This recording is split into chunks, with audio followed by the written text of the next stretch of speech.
Alright, man, let's go ahead and get into it. See, I hinted at this video being made in my last video when I was talking about the Cincinnati Bengals and what I think the direction of their team is going to be heading into 2024. Now, the Buffalo Bills, they kind of in a different situation compared to the Cincinnati Bengals because, yes, they do have a top 3 quarterback in the NFL. They've got a young and up-and-coming running back who's very good. The offensive line is kind of like, all right, but it's definitely getting better and stuff. Their defense pretty much stayed the same. They got younger because Micah Hyde and Jordan Poyer they went to like different situations and stuff like that. Well, I know Jordan Poyer did. I'm not sure about Micah Hyde, but we'll see. I think he's still free, but I could be wrong on that. But yes, we are in a different situation with the Buffalo Bills now because they ended up trading Stephon Diggs to the Houston Texans. Now, in my opinion, I thought he was going to get traded last offseason because that blow-up he had after they lost to the Cincinnati Bengals in the snow at their home turf, I thought he was going then, but it kind of just didn't make sense financially wise for the Buffalo Bills because if you trade him, that's dead money. If you cut him, that's a huge amount of dead money. So, yeah, they just stuck it out for one more year and just turned out it didn't work out.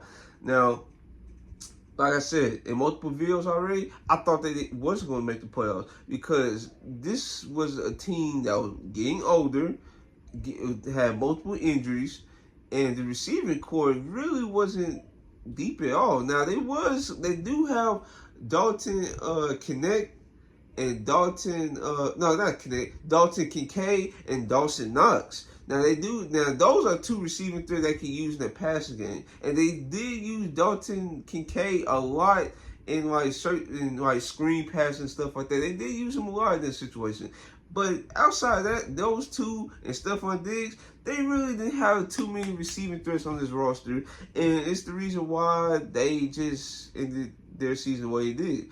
Now, like I said, towards the beginning, it started out good. Then it was like a rough patch where they were just losing like every other game. That's why Ken Dorsey, the offensive coordinator, ended up getting fired because if the Buffalo Bills finished this season like poorly, like a 9-8, Sean McDermott would have got fired. So that's why he made the rash decision to fire him, even though the offense was actually pretty good. They went with Joe Brady. He involved the running backs more, ran the ball more, involved them in the passing game more. And that's when the Buffalo Bills took off. They started winning games. They came close in certain situations, like against the Eagles. Thought they should have won that game, but they ended up choking that way. Now I'm trying to see I don't think the refs was the reason why they lost that game, to be honest with you. But like I said, the Buffalo Bills they ended up going to the playoffs. To be honest, I forgot their first round opponent. Let me see, Buffalo Bills. I think they faced the Steelers. Yeah, they faced the Steelers. They blew them out the water. That was easy money because the Steelers' offense is gross. It's gross. So that's why they got them out the way. And that's when they met the Kansas City Chiefs. Now, to be honest with you, we all knew the Kansas City Chiefs situation because everybody thought like the Kansas City Chiefs were just gonna be this what down year they have, and they just not gonna make the Super Bowl again. Turns out, I was almost correct because the Buffalo Bills had a ton of situations where Josh Allen was delivering the ball. I'm talking about delivering seeds. Like, bro, these were dots. And the receiver just didn't make the play, like Sheffield or something like that.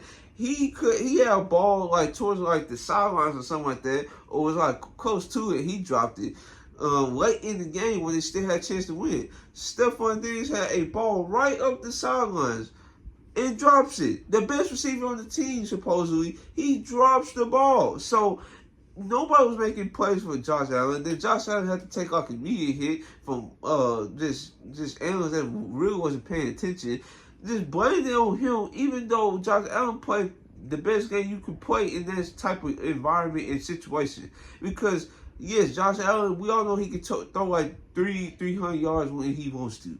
But in that situation where it was a defensively based game, the way he played was the best you could play in that situation. It is not his fault that his receivers just let him down. Even the defense showed up in moments when they was needed. So, yeah. And then we head into the offseason. Like I said, they got rid of Stephon Diggs. Now, like, they let Jordan Poyer walk to the Dolphins, I believe.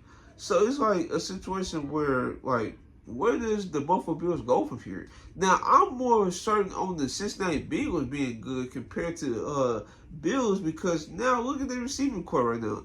They have Khalil Shakir. They had Keon Coleman. He's a rookie. They trying to develop him. They know he was like in a different scheme and system with Florida State. Now they trying to give him like an NFL pro style system. They try to get him up to speed on that and figure out his role being either an X or a Y. They got, who else they got? They got, like I said, Khalil Shakir, Keon Coleman. And they got Curtis Samuel, who they got free agency. He's a nice receiver. Then outside of that, they got Marquez Valdes-Scantling. They got, I think Andy Isabella signed to them, but he's not a guy. Well, really, both of them not guys. They have Dalton Kincaid. They have Dawson Knox, who also could be like receiver threats for them in the passing game and stuff like that. And the way they use Dalton Kincaid, he's basically like a tall receiver for them anyways.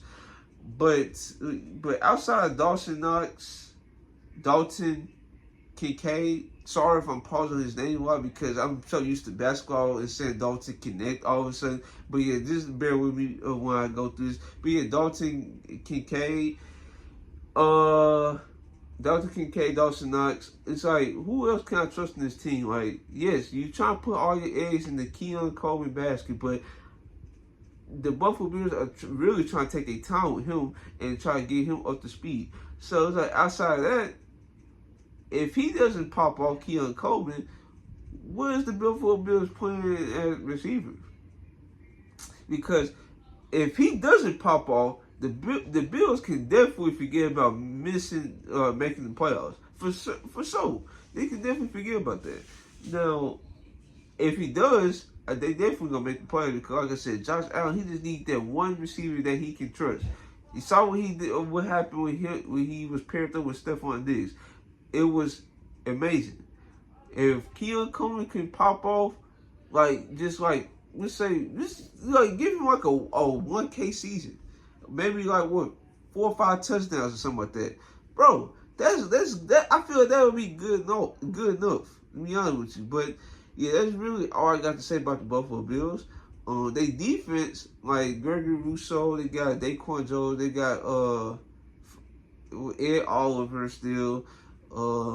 They DB room with Rasul Douglas. Now they rookie and I forgot his name, but the rookie from Florida, he was supposed to be the DB that was supposed to take off for him, but unfortunately they just haven't came to fruition because I guess he just don't fit what they doing out there, or he just not that good. Now the Buffalo Bills, they look like they wanted to get Trent McDuffie, but the Kansas City Chiefs lapped them and ended up drafting McDuffie themselves. So yeah, but now they just rely on Rasul Douglas to help their secondary and stuff like that. And yeah, we'll see what the Buffalo Bills do next season. I'm not too sure if they're gonna make the playoffs. We'll see. But anything's possible when you have top 3 quarterbacks. So yeah, that's really all I got for today's video. Hopefully you guys like, comment, and subscribe. This is your boy Trell. I'm out.